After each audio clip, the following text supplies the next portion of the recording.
Seringkali gereja memakai metode menangkap ayam dengan umpan.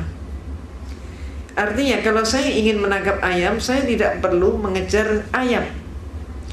Tidak efektif. Maka kalau saya ingin mendapatkan ayam, cara yang paling tepat adalah saya hanya cukup bermodal segenggam umpan yang tidak ada nilainya. Dan saya cukup duduk menebar umpan. Setelah umpan saya tebar, maka justru ayam dari berbagai penjuru akan berdatangan. Mereka pun akan saling patok antar ayam memperebutkan umpan. Ketika si ayam sedang makan umpan, maka ayam itu saya tangkap, diam saja. Bahkan lehernya pun digorok, si ayam diam saja. Umat Islam saat ini diperlakukan seperti ayam itu. Umpannya apa? Umpannya adalah contoh sembako, pakaian bekas, obat-obatan, beasiswa. Dan yang sekarang marak dilakukan oleh gereja adalah hitanan massal gratis. Gereja menyelenggarakan hitanan massal gratis. Termasuk ini nanti Natal mereka mengganti dengan Maulid Nabi Isa alaihissalam. Mereka mendahului memberikan ucapan selamat Idul Fitri. Itu umpannya, ayamnya yang ingin mereka dapatkan adalah pengingkaran kita umat Islam dari akidah kita karena mengucapkan selamat Natal. Itu yang mereka kehendaki. Ibu dan bapak yang dirahmati oleh Allah, sekaligus di sini saya menyatakan bahwa fatwa MUI tentang Natal, bahwa Natal itu haram untuk diikuti atau memberi ucapan selamat Natal, itu masih berlaku. Mengapa? Karena umat Islam ketika mengucapkan selamat Natal berarti dia mengucapkan selamat atas lahirnya Tuhan Yesus. Ini bertentangan dengan akidah kita. Kemudian ada dari kelompok Islam jaringan liberal yang mengatakan semua agama sama. Dia mengatakan kami tidak memperingati Yesus sebagai Tuhan, tapi memperingati lahirnya Nabi Isa alaihissalam. Nah, terhadap pendapat yang kedua ini, mereka pendapat kedua ini juga terjerumus. Kenapa? Karena Yesus atau Nabi Isa alaihissalam bagi kita, beliau tidak dilahirkan tanggal 25 Desember. Dan yang lahir pada tanggal 25 Desember adalah justru Dewa Matahari. Jadi siapa yang memperingati Natal berarti juga memperingati lahirnya Dewa Matahari. Ini pun merupakan perbuatan syirik.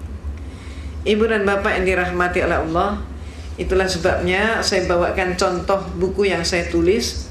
Buku ini judulnya adalah Perayaan Natal 25 Desember Antara Dogma dan Toleransi.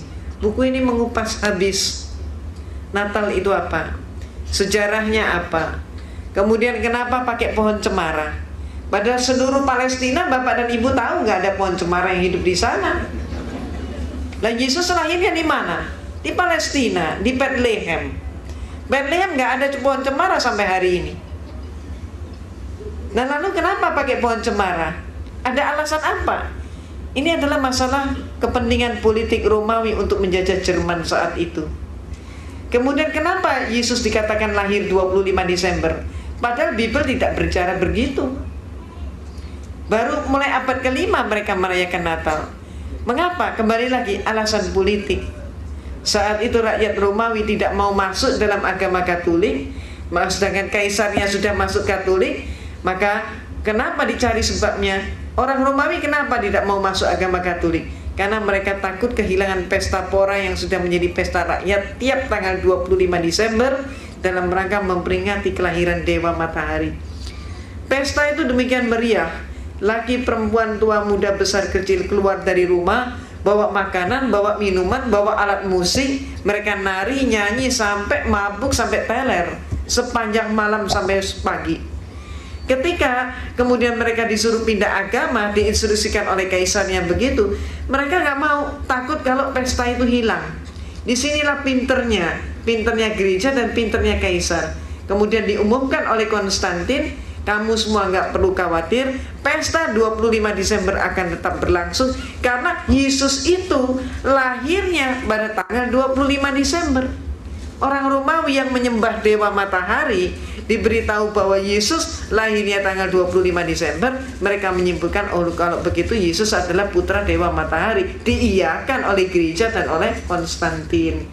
Maka sejak saat itulah semua atribut Dewa Matahari disebut sebagai atribut Yesus. Itu sebabnya maka salib itu di tengahnya orangnya selalu memakai lingkaran. Ini simbol apa? Matahari. Demikian pula kemudian orang-orang patung-patung pada bagian kepala juga pakai lingkaran. Ini simbol apa? Simbol matahari. Nah, sekarang terjadi yang sebaliknya.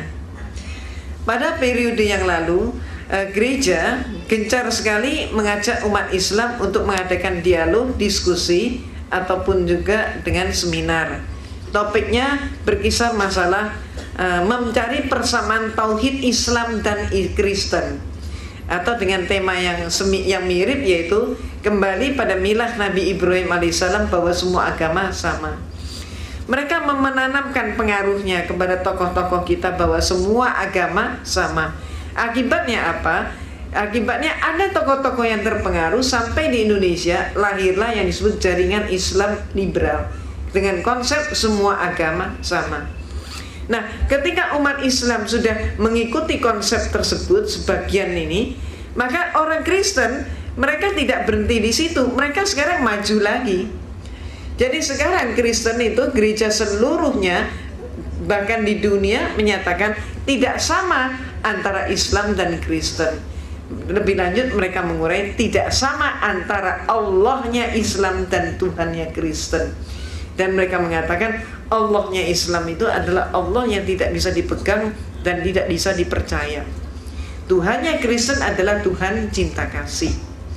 Allah itu siapa? Kata mereka dari berdasarkan antara lain buku yang ditulis oleh seorang direktur Institut Teologia di Amerika, namanya adalah Robert Morey.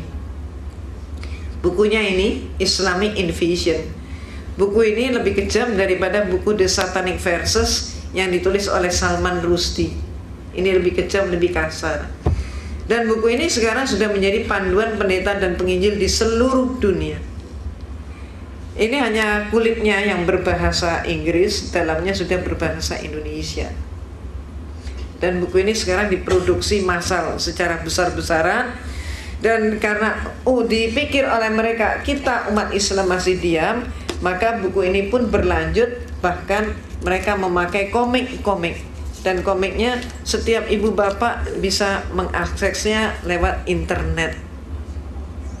Pernah baca? Ada yang pernah baca? Nah, seperti ini. Ini komik yang timbul akibat daripada buku Islamic Invasion karya Robert Morey. Dan yang paling menyakitkan di sini adalah suatu gambar di mana ada orang berpenampilan pakaian Arab, laki-laki sedang sujud menyembah dikelilingi oleh api. Siapa yang dimaksudkan dengan laki-laki yang sujud menyembah dikelilingi api? Yang dimaksudkan menurut ini komik ini adalah Rasulullah SAW menyembah kepada kata mereka Tuhan Yesus. Maka dikatakan Yesus Kristus akan menghakimi setiap orang. Dan pada hari itu juga Muhammad akan sujud menyembah dan berkata, Yesus Kristuslah Tuhan. Ini. Sehingga ini yang perlu kita ketahui. Kemudian Rasulullah SAW pun dihujat di dalam buku ini. Dikatakan Rasulullah itu adalah seorang penderita penyakit epilepsi. Dan Rasulullah menerima penyakit epilepsi itu dari ibunya Siti Aminah. Rasulullah adalah seorang pembual, pembohong, maka Rasulullah pun kemudian berkelainan jiwa. Ketika Rasulullah kejang, kemudian menggigil kedinginan sehingga diselimuti oleh Siti Khadijah radhiyallahu anha, umat Islam meyakini bahwa Rasulullah menerima wahyu. Menurut Robert Morey, padahal tidak demikian. Yang benar, kata Robert Morey, penyakit epilepsinya Muhammad sedang kambuh, dia katakan begitu. Dikatakan lagi Rasulullah dihujat sebagai seorang perampok dan memberikan pengajaran pada umatnya merampok dan menjarah. Dan lebih lanjut dikatakan Rasulullah itu mempunyai kelainan seksual. Itu sebabnya Rasulullah itu kawin cerai, istrinya banyak, disebabkan karena kelainan tersebut. Dan